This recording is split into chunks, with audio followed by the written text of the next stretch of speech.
como bien decía Abel, esto es un derivado de la tesis doctoral en la cual me concentré yo en la idea de filosofía de este autor, Miguel de Viñas, que ya vamos a ver algunos rasgos biográficos, filósofo nacido en España, pero que trabajó durante toda su vida en la docencia en filosofía en Chile. Durante el siglo XVIII, dice allí, pero en realidad es más bien el XVIII y comienzos del XIX. Vamos a ver algunos rasgos entonces. Libertad académica y tradición en filosofía. Entonces, primero quería dar algunos antecedentes de la investigación, porque como es un autor poco leído, poco estudiado, vale la pena señalar dónde están las fuentes y cuáles son para este trabajo. Entonces, aquí relato el año 2016, en vista de mi tesis doctoral en filosofía en la Pontificia Universidad Católica de Chile, comencé el recorrido por aquí. Ahí está en la foto de la Biblioteca Nacional de Chile. Ahí está entonces contenido todo el caudal de filosofía colonial que se ha hecho en Chile. Se ha reunido ahí en forma de, están ahí todos los manuscritos, además están fotografiados, están ahí disponibles como microfilm. A lo que primero pude tener acceso entonces fue esa colección en microfilms, que es lo que puede tener acceso cualquier investigador. Alguien con más permisos y con más dirección tiene acceso además a los originales, como voy a mostrar en un momento más. Pero todos esos manuscritos, bueno, la obra es básicamente manuscrita, excepto una. Avanzando un poco más, llegué a la obra de Miguel de Viñas, que es la única obra filosófica impresa en aquella época, y que se encontraba en otra sala de la biblioteca, no en el fondo antiguo, sino que en una colección especial llamada Sala Medina, que sale ahí en la fotografía. Y aquí en esta sala, entonces muestro aquí en la foto, en el momento en que me traen los 3 tomos de esta obra, que es, como les decía, la única obra impresa de filosofía colonial en Chile, y que es la Filosofía Escolástica del jesuita Miguel de Viñas, de 1709, y guardado en estas cajas. Ahí se ve el libro que está humedecido, que está como manchado, pero de todas maneras el contenido es de fácil lectura y buena conservación. Esta obra reúne el curso completo en 3 años de formación filosófica clásica en las escuelas jesuitas. Es la formación común que tenían todos los centros de formación jesuita en torno a la filosofía en 3 años, ¿verdad?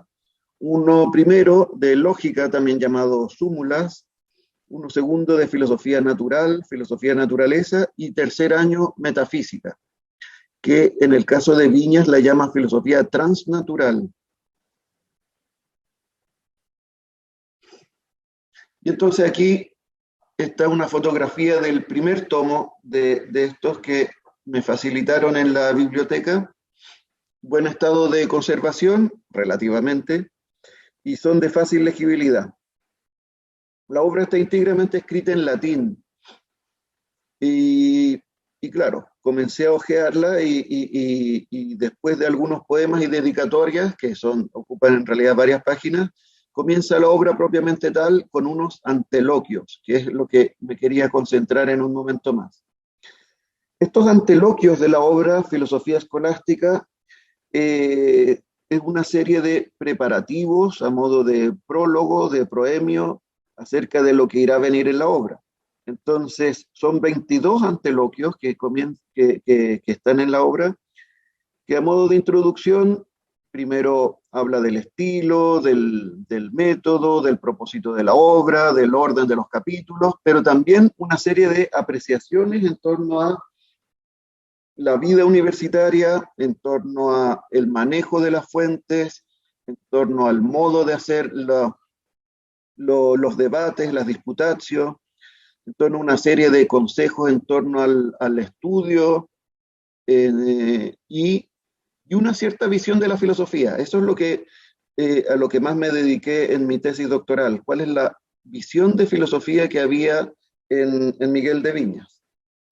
Pero lo que quisiera destacar ahora eh, respecto de esta obra es que también hay una cierta visión de la libertad académica dentro de la vida universitaria, que es lo que me referiré en un momento más.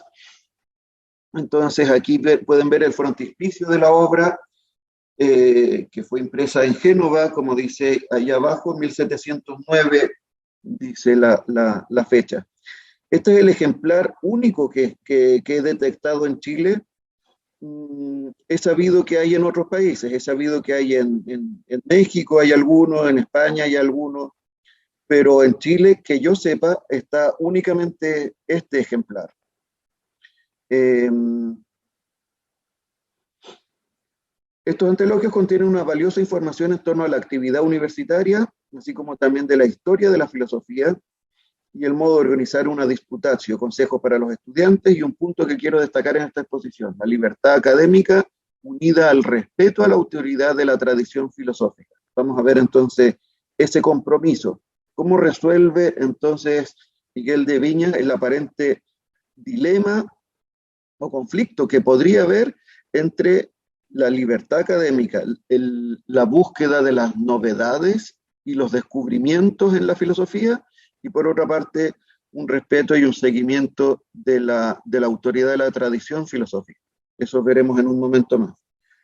Pero lo que hice en ese momento cuando encontré la obra es fotografiar las páginas correspondientes a estos anteloquios, que eran unas 70 páginas a doble folio, y luego continuar con una transcripción de la obra. A modo de información, también está una versión preliminar de la obra en manuscrito, y esto tuvo acceso aquí nuestro amigo Abel, que accedió a la obra manuscrita, que aquí podemos ver dónde está ubicada en la biblioteca, y su primera hoja. Pero esta versión manuscrita no me sirvió para lo que yo iba a estudiar, porque está solamente conservado el tercer tomo de la filosofía escolástica en esta versión manuscrita, y no el primero. Lo que yo estaba estudiando entonces era estos anteloquios preparativos de la vida universitaria, y que no se encontraban entonces en su versión manuscrita. Versión que tiene que haber existido, porque de hecho en la versión impresa hay referencias a una primera versión.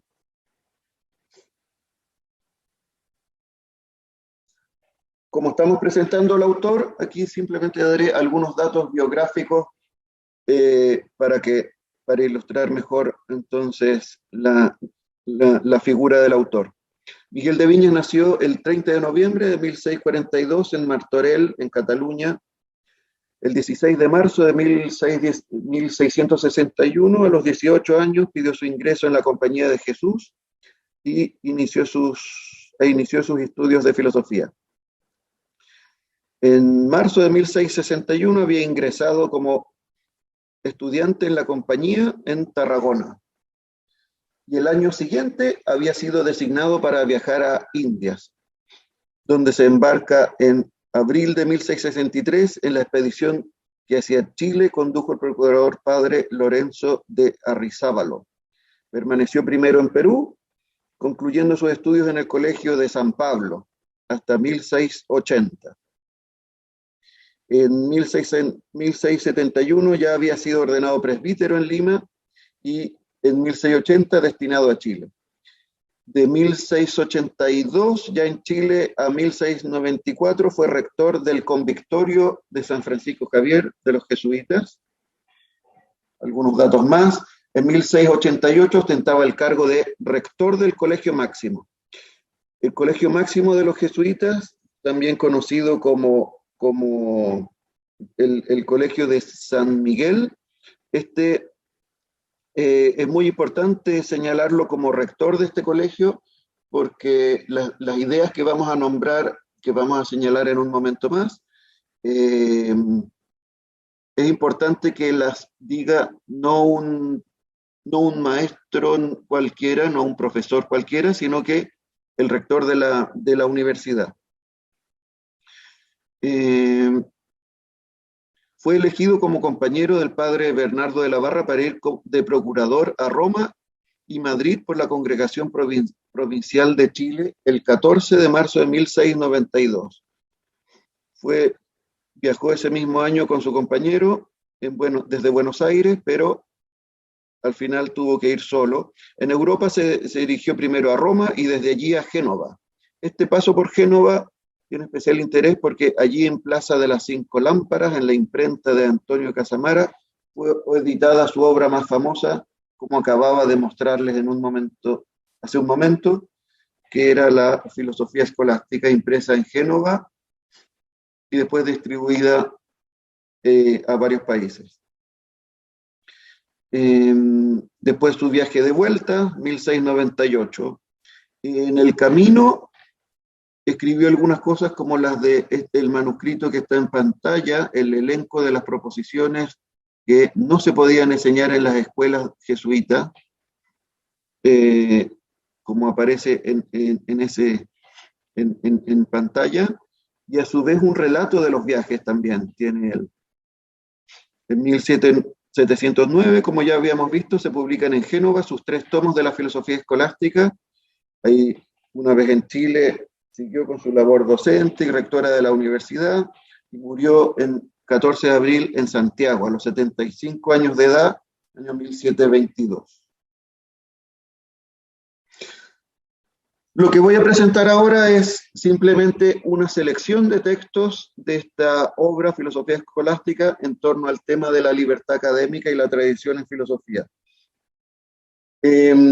Los destacados en negrita son míos, y lo que iré haciendo es simplemente leer y comentar estos fragmentos para que noten ustedes cómo trata entonces el tema de la libertad académica el autor Miguel de Viñas. Ya en la página 1 de estos anteloquios, Viñas señala lo siguiente: miserables son aquellos ingenios que siempre van por lo ya descubierto y nunca intentan descubrir algo por sí mismos. ¿Por qué impedir descubrir a nosotros y a otros en el futuro? Entonces, aquí está la categoría que, bueno, todo esto es traducción mía del latín. El descubrimiento, la palabra latina utilizada es inventio, que es importante en el mundo académico, el inventio. Y el descubrimiento aquí entonces es algo que Viñas, como ven ustedes, señala algo como personal, como un desafío y como un cierto deber. Miserable sería ir siempre por lo ya dicho. Miserable dice como una especie de falta de atrevimiento. Conformarse con repetir lo ya dicho por otros, sino que el desafío académico, el desafío del filósofo y del ingenio. El ingenio es como la mente que busca. La mente que busca entonces tiene que descubrir algo por sí mismo. Ese es el desafío que Miguel de Viñas pone en la vida del estudiante y del maestro, en la vida universitaria, a ver si descubre algo por sí mismo. Y esa puerta debe quedar abierta y esa puerta debe fomentarse. Por lo mismo, aquí el segundo fragmento dice: me ha impulsado a escribir más de algún descubrimiento nuevo, o al menos que yo no he leído en ninguna otra parte. Entonces, eso es lo que señala Viñas, que él tiene descubrimientos nuevos y que eso es lo que lo impulsó a escribir. No está haciendo más, entonces, un manual que sea equivalente a cualquier otro. No está haciendo un manual de filosofía que represente mera repetición de lo que él ha encontrado en los autores más célebres o en las autoridades de la filosofía, sino que como él tiene descubrimientos nuevos, entonces eso lo anima a escribir. cosas que él no ha encontrado en ningún libro y por lo tanto cosas que se le ocurrieron a él, cosas que él considera entonces un aporte personal, cosas que no ha leído en ningún otro lado y que por lo mismo le parece que vale la pena ponerlo por escrito. Si no, no valdría la pena. Pero esa novedad podría venir de dos lados, como dice aquí en el tercer fragmento, quien al menos en el modo de decir y el enseñar puede ser nuevo, es muy útil. O sea, al menos eso, la utilidad que se presta a la filosofía y al mundo universitario en la filosofía es que si al menos no tiene alguna idea nueva, al menos su modo de decirlo sea nuevo y su modo de enseñarlo sea nuevo. Es decir, algo nuevo tiene que tener. Ahí ven una de mis fotografías de la obra, del anteloquio número 1, que justamente se titula Scribendi Ratio, que es la razón de la escritura, el motivo que tenía para escribir. Este es un latín muy barroco, lleno de citas, lleno de citas de autores clásicos, por ejemplo, de Horacio, de Séneca, y es un latín que me costó mucho traducir. Leo este nuevo fragmento. Hay diversas opiniones entre los filósofos, entre nuestros filósofos y también entre los teólogos, acerca de cosas probables, aún no ciertas ni reveladas por Dios. De aquí que nazcan facciones y escuelas diversas. Esta visión entonces de la historia de la filosofía que encontramos en Viñas, se trata de que justamente gracias a la libertad y la búsqueda que han tenido los diversos autores, entonces han nacido las diversas escuelas y las diversas opiniones, que entonces a Viña le parece que hay una cierta riqueza en la historia de la filosofía, porque no está todo revelado por Dios, no está todo dicho como definido como última palabra en los autores antiguos, sino que hay una gran apertura a lo que se vaya viendo en el tiempo. Y usa la palabra probable. Esa palabra se repite muchas veces y uno se recuerda del probabilismo como posibilidad o como teoría dentro de la teología moral, pero aquí en relación a la filosofía en general, un probabilismo aquí se referiría a que hay cosas en las cuales, hay temas en los cuales la autoridad de algún filósofo importante, como por ejemplo Santo Tomás de Aquino, es importante, pero aquí se considera únicamente como algo probable. Si Santo Tomás opina algo, no queda dicho, no queda determinado como la última palabra ni como algo obligatorio de seguir, sino que como que aporta una cierta probabilidad a favor de tal opinión, pero nada más que eso. Lo mismo con Aristóteles. Aquí dentro de la obra dice, no seguir a Aristóteles en una tal cosa sería prudente, pero rechazarlo en todas sería imprudente. Adherir a él en todo y jurar por cada una de sus palabras sería de simples y de crédulos. Lo que buscamos es la verdad. Si la encontramos en sus libros, abracémosla. Pero si se desvía de la verdad, no dudaremos en abandonarlo y refutarlo. Lo que vemos en el texto entonces es evidentemente una relativización del criterio de autoridad. Una relativización en lo que se hace entonces un discernimiento de la fuente. Cuando es aceptable porque en él se ve que dice algo verdadero y suficientemente fundamentado, entonces se acepta, pero si no, entonces se rechaza. Es como una guía de un autor que puede servir y puede servir mucho, que aporta ciertas luces, que señala muchos caminos, pero que sería de simples y de crédulos el seguirlo respecto de todo lo que dijera.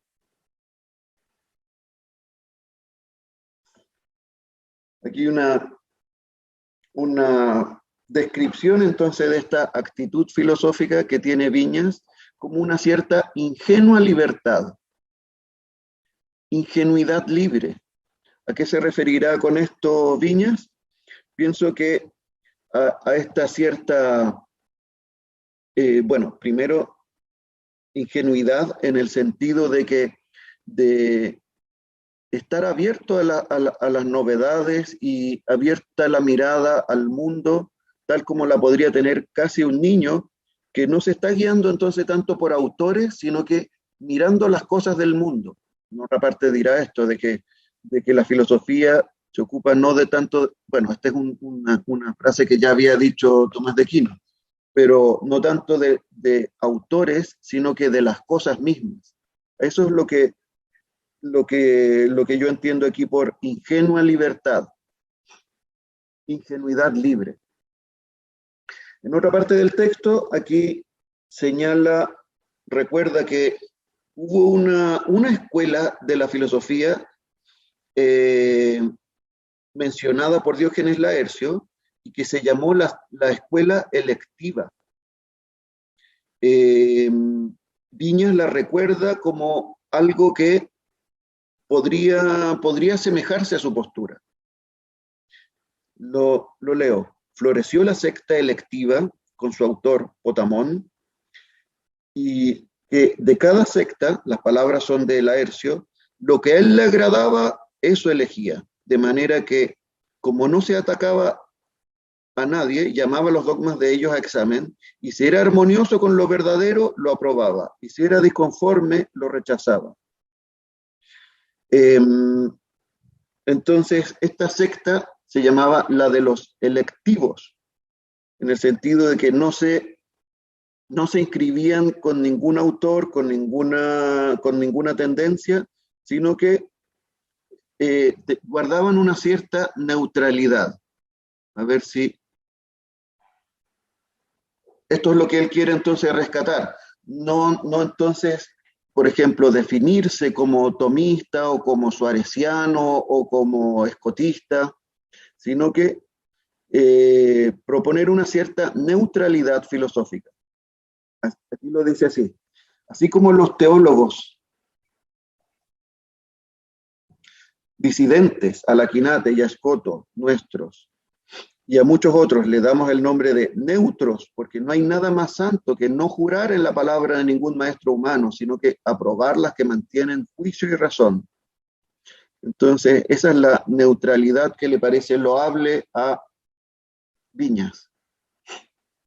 Y luego, es muy miserable esta servidumbre, ser tan adicto a sentencias humanas como si no fuera lícito estar en contra de ellas, la cual padecen los que se someten a los dichos del Beato Tomás, o de Escoto, o de Occam, de tal manera que por sus enseñanzas, en las que han jurado, parece que es el nombre que les tocó en suerte.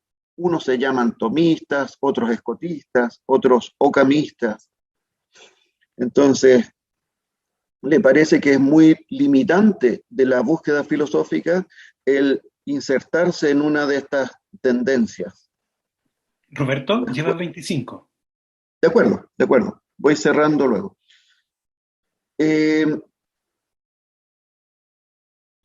A ver un momento. Respecto de Santo Tomás, aunque ciertamente lo alaba, lo respeta mucho, dice, no es inconveniente ni absurdo ni injurioso a él o a su doctrina decir que se ha equivocado en algo. Porque solo ha opinado de eso filosóficamente. Y después algo que a modo de broma filosófica, yo encuentro que aquí está haciendo un poco de sentido del humor. No solo los tomistas disienten con su doctor, sino que el mismo Santo Tomás disiente consigo mismo, sabiéndolo y queriéndolo. Cuando en la parte, que indica la parte de la suma teológica, Santo Tomás alguna vez dice, alguna vez lo vi así, pero considerándolo atentamente me pareció que tampoco era verdadero. Es decir, el mismo Santo Tomás critica lo que él mismo había dicho antes. Luego aquí, resumo. Señala que los mismos tomistas tampoco están siguiendo a Santo Tomás en todo y en todo momento. Y señala, por ejemplo, a Soto, a Bañez y a Medina, que así lo hacen.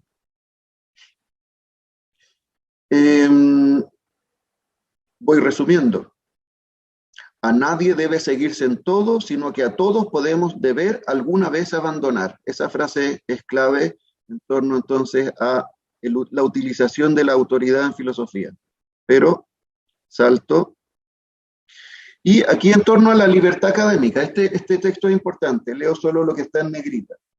Cerrar el camino de la búsqueda de la verdad y poner un impedimento al saber, y no solo ocultar la luz de la razón, sino reprimirla violentamente. Eso sería lo que se daría si se obligara o indujera a alguien a que no enseñe o no escriba algo contrario a lo que un determinado doctor escribió. ¿Y por qué? Y después lo complementa. Nosotros, por tanto, consentimos más a la razón que a cualquier autoridad humana. Interesante entonces este asunto porque al parecer entonces no es que desconozca la autoridad, la seriedad, la utilidad del estudio de todos esos autores, sino que lo busca en la medida en que permitan, faciliten el camino a la búsqueda de la verdad. Ese es el criterio fundamental. Voy a saltar esto. Esto también lo salto.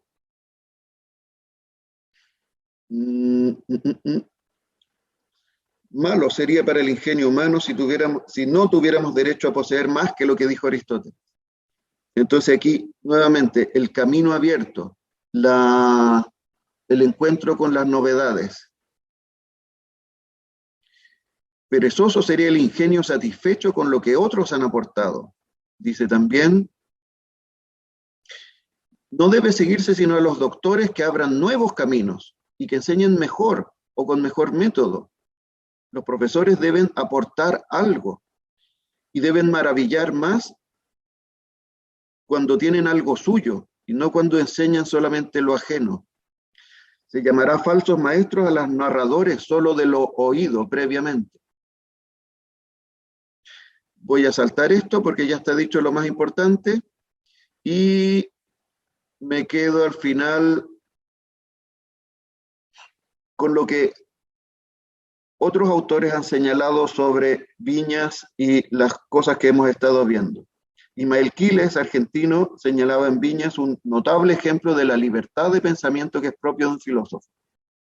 Guillermo Furlón, también argentino, dice, Viñas se aparta del gran filósofo Aquinate en repetidas ocasiones, pero con tanto respeto y admiración como con independencia y libertad.